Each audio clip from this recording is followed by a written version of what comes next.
আসসালামু আলাইকুম viewers, welcome back to my channel Lima's cooking studio থেকে আপনাদের সবাইকে অনেক অনেক শুভেচ্ছা জানিয়ে শুরু করছি আজকের নতুন আরেকটি রেসিপি। আর আজকের রেসিপির নাম নবাবী সেমাই। এই নবাবী সেমাই কীভাবে তৈরি করতে হয় তাহলে চলুন দেখে নেওয়া যাক।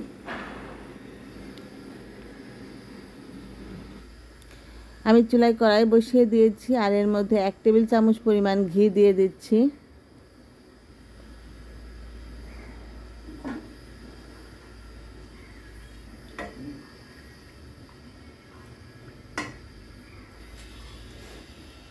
আর এই ঘিয়ের মধ্যে আমি 250 গ্রাম লাচ্চা সেমাই এখন ভেজে নেব।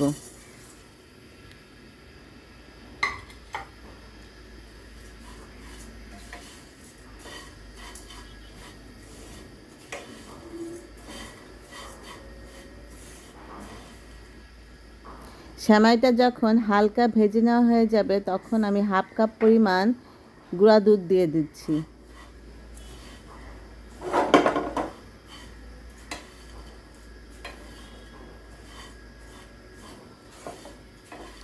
আর চুলার জালটা রাখতে হবে লো ফ্লেমে।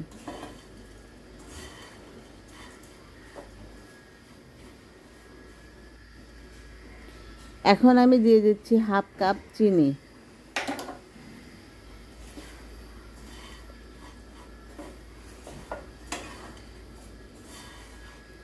দুধ এবং চিনি দিয়ে গুঁড়া দুধ এবং চিনি দিয়ে আমি সেমাইটা ভালোভাবে ভেজে নিচ্ছি।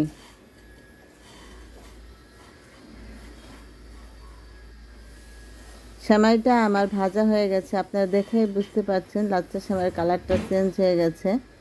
এখন আমি এটা নামিয়ে নেব।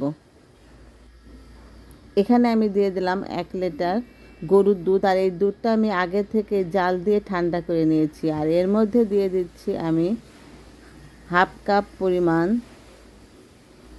Custard powder.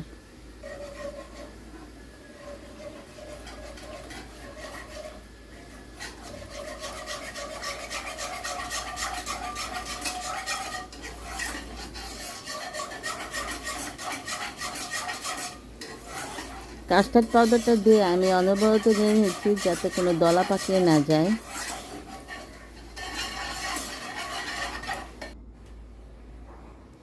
আর এখন দিয়ে দিচ্ছি 1/2 কাপ কনডেন্স মিল্ক।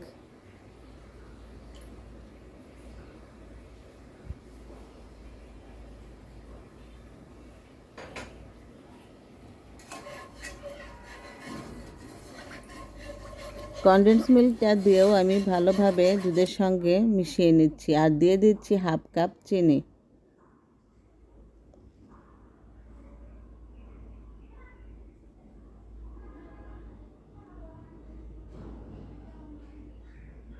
এখন আমি চুলার জালটা ধরিয়ে দিলাম আর অনবরত নেড়ে এটা জাল দিয়ে নিচ্ছি।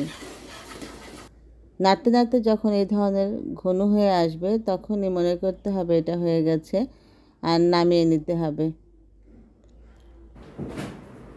আমি এখন চলে আসলাম এটা সেট করতে। প্রথমে আমি দিয়ে দিচ্ছি আগে থেকে যে আমি লাচ্চা সেমাই ভেজে রেখেছিলাম সেটা আমি প্রথমে সেট করে নিচ্ছি। প্রথম লেয়ারটা একটু কম পরিমাণে দিতে হবে, দিয়ে এইভাবে ভালোভাবে সেট করে নিতে হবে।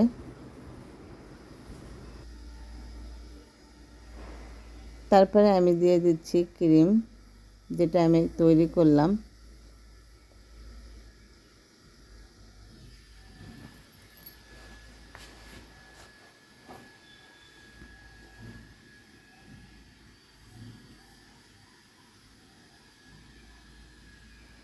আমি আবারও লাচ্চা সেমাই এর উপর দিয়ে দিচ্ছি। এভাবে কয়েকটি লেয়ারে আমি সাজিয়ে নেব।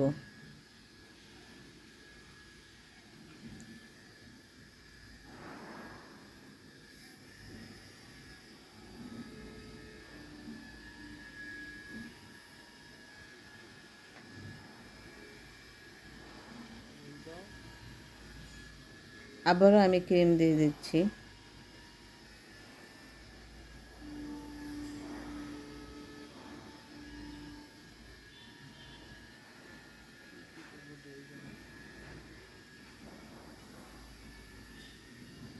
আবারও আমি ভাজা সেমাই দিয়ে দিচ্ছি।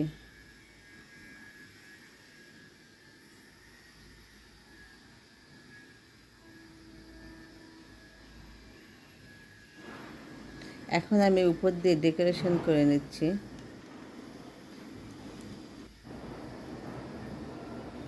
আমি আপনাদেরকে কেটে দেখাচ্ছি এটা কতটা খেতে সুস্বাদু এবং ইয়ামি হয়েছে, আপনারা দেখেই বুঝতে পারবেন। আমি যেভাবে এটা তৈরি করলাম, আপনাদের যদি ভালো লেগে থাকে